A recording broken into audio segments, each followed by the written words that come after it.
ಸಂಯುಕ್ತ ಕರ್ನಾಟಕ ವೀಕ್ಷಕರಿಗೆ ಸ್ವಾಗತ. ನಾನು ವೈಷ್ಣವಿ. ಇವತ್ತಿನ ಸಂಯುಕ್ತ ಕರ್ನಾಟಕ ದಿನಪತ್ರಿಕೆಯಲ್ಲಿ ಏನೇನೆಲ್ಲ ಹೆಡ್ಲೈನ್ಸ್ ಇದೆ ಅನ್ನೋದನ್ನ ನೋಡ್ತಾ ಹೋಗೋಣ. ಮಹಿಳಾ ಮೀಸಲು ಸೋಲಿಸಿದ ವಿಪಕ್ಷದ ವಿರುದ್ಧ ಪ್ರಧಾನಿ ನರೇಂದ್ರ ಮೋದಿ ತೀಕ್ಷ್ಣ ಕಿಡಿಕಾರಿದ್ದಾರೆ. ನಾರಿ ಶಕ್ತಿ ಭ್ರೂಣ ಹತ್ಯೆ. ಮೋದಿ ಕಾಂಗ್ರೆಸ್ಗೆ ದೇಶಾಭಿವೃದ್ಧಿ, ಮಹಿಳೆಯರ ಶ್ರೇಯೋಭಿವೃದ್ಧಿ ಕಂಡ್ರೆ ಆಗಲ್ಲ ಎಂದಿದ್ದಾರೆ. ಸ್ತ್ರೀ ಮೀಸಲು ವಿಪಕ್ಷ, ಆಡಳಿತಾರೂಢ ಪಕ್ಷ ಎರಡಕ್ಕೂ ಬೇಕಿಲ್ಲ. ಬಿಲ್ ಸೋತಿದ್ದು ಪ್ರಜಾಪ್ರಭುತ್ವದ ಸೋಲು, ಸಂಸತ್ತಲ್ಲಿ ನಡೆದಿದ್ದು ರಾಜಕೀಯ ದಾಟ. ಒಂದೇ ದಿನದಲ್ಲಿ ಹೊರ್ಮುಜ್ ಮತ್ತೆ ಬಂದ್ ಆಗಿದೆ. ಇರಾನ್ ಉಲ್ಟಾ ಹೊಡೆದಿದೆ. 2 ಭಾರತ ಹಡಗುಗಳ ಹಿಂದಟ್ಟಿದ ಇರಾನ್ ಸೇನೆ. ದಕ್ಷಿಣ ಭಾರತಕ್ಕೆ ಸುಪ್ರೀಂ ಪೀಠ ಬೇಕು, ಸ್ಥಾಪಿಸಿ ಎಂದಿದ್ದಾರೆ ಸಿಎಂ ಸಿದ್ದರಾಮಯ್ಯ. ಸಿಜೆಐಗೆ ಮನವಿ ಮಾಡಿದ್ದಾರೆ ಸಿದ್ದು. ಇದು ಈ ಕ್ಷಣದ ಅನಿವಾರ್ಯತೆ ಎಂದಿದ್ದಾರೆ ಸಿದ್ದರಾಮಯ್ಯ. ಬನ್ನೇರುಘಟ್ಟಕ್ಕೆ ಬಂತು Africa cheetah.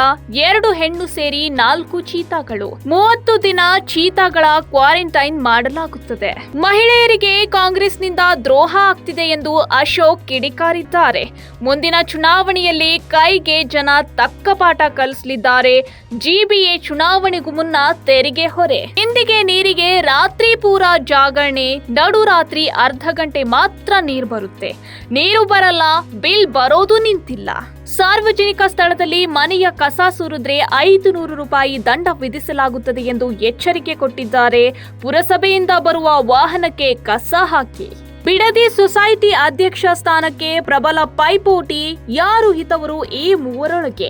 VR Mahesh, S Jeevan, N Annapoorneshwari. 20 lakh barrel ತೈಲವಿದ್ದ ಭಾರತದ ಹಡಗಿನ ಮೇಲೆ ಇರಾನ್ ಗುಂಡಿನ ದಾಳಿ ಮಾಡಿದೆ.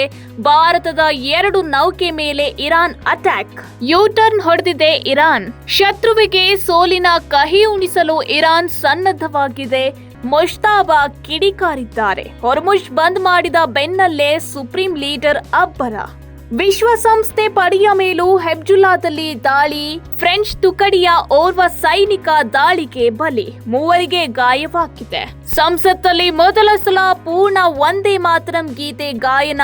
ಎಲ್ಲ 6 ಚರಣಗಳನ್ನ ಹಾಡಿದ 2 ಸದನಗಳ ಸಂಸದರು. ಪ್ರತಿಪಕ್ಷಗಳಿಂದ ಭಾರಿ ದೊಡ್ಡ ತಪ್ಪಾಗಿದೆ ಎಂದ ನರೇಂದ್ರ ಮೋದಿ, ಮಹಿಳೆಯರ ಹಕ್ಕು ಕಸಿದ ವಿಪಕ್ಷಕ್ಕೆ ದೇಶದ ಜನ ಪಾಠ ಕಲಿಸ್ತಾರೆ ಎಂದು ನರೇಂದ್ರ ಮೋದಿ ಅವರು ಕಿಡಿಕಾರಿದ್ದಾರೆ. ಸಾಂಸ್ಕೃತಿಕತೆಗೆ ಆರೋಗ್ಯ ಬಾಳ್ವೆ ಉಪನ್ಯಾಸಗಳ ಮೆರುಗು. ಸಂಯುಕ್ತ ಕರ್ನಾಟಕ ವಸಂತ ಋತುಗಾನ ಕಲಾಯಾನ 2ನೇ ದಿನದ ಸಂಭ್ರಮ. ಹಣಕಾಸಿನ ವ್ಯವಹಾರ ಸರಿಯಾಗಿ ಮಾಡಲು ಬಾರದೆ ವಿದ್ಯುತ್ ದರ ಹೆಚ್ಚಳ ಮಾಡ್ತಿದ್ದಾರೆ ಎಂದ ಯಡಿಯೂರಪ್ಪ, ಬೇಕಾಬಿಟ್ಟಿ ದರ ಜಾಸ್ತಿ ಮಾಡಿದರೆ ಸಾಮಾನ್ಯ ಜನ ಬದುಕುವುದಾದರೂ ಹೇಗೆ? ಜೀವಾವಧಿಗೆ ಗುರಿಯಾದ 2ನೇ ರಾಜಕಾರಣಿ ವಿನಯ್ ಕುಲಕರ್ಣಿ ಅವರು. ಶಿಕ್ಷೆಗೆ ಗುರಿಯಾದ ಇನ್ನಿಬ್ಬರು ನಾಯಕರು ಶಾಸಕ ಸತೀಶ್ ಸೈಲ್, ಜನಾರ್ದನ್ ರೆಡ್ಡಿ. ಇನ್ನು ಐಪಿಎಲ್ ಟೈಮ್. ರಾಹುಲ್ ಹುಟ್ಟುಹಬ್ಬಕ್ಕೆ ಜಯದ ಗಿಫ್ಟ್. ಆರ್ಸಿಬಿಗೆ ತವರಲ್ಲೇ ಸೋಲು. ಕೊನೆ ಓವರ್ನಲ್ಲಿ ಕೈ ಜಾರಿದ ಜಯ. ನಿನ್ನೆ ಕೆಎಲ್ ರಾಹುಲ್ ಅವರ ಹುಟ್ಟುಹಬ್ಬ ಇತ್ತು. ಅವರಿಗೆ ಈ ಗಿಫ್ಟ್ ಸಿಕ್ಕಿದೆ ಅಂತಾನೆ ಹೇಳ್ಬೋದು. ನಿನ್ನೆ ಮ್ಯಾಚ್ ಅಂತೂ ತುಂಬಾ ರೋಚಕ ಪಂದ್ಯ ಅಂತಾನೆ ಹೇಳಬಹುದು. ಕೊನೆ ಓವರ್ವರೆಗೂ ಯಾರು ಗೆಲ್ತಾರೆ, ನಮ್ಮ ಆರ್ಸಿಬಿ ಗೆಲ್ಲಿ ಅನ್ನೋ ಒಂದು ಹೋಪ್ ಮಾತ್ರ ತುಂಬಾ ಇತ್ತು. ಆದರೆ ಅದು ಎಲ್ಲೋ ಒಂದು ಕಡೆ ಮಿಸ್ ಆಯಿತು.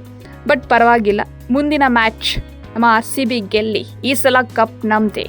ಇದಾಗಿತ್ತು ಇವತ್ತಿನ ಸಂಯುಕ್ತ ಕರ್ನಾಟಕ ದಿನಪತ್ರಿಕೆಯ ಹೆಡ್ಲೈನ್ಸ್. ಇನ್ನಷ್ಟು ಸಮಗ್ರ ಸುದ್ದಿಗಳಿಗಾಗಿ ಓದಿ ಸಂಯುಕ್ತ ಕರ್ನಾಟಕ ದಿನಪತ್ರಿಕೆ.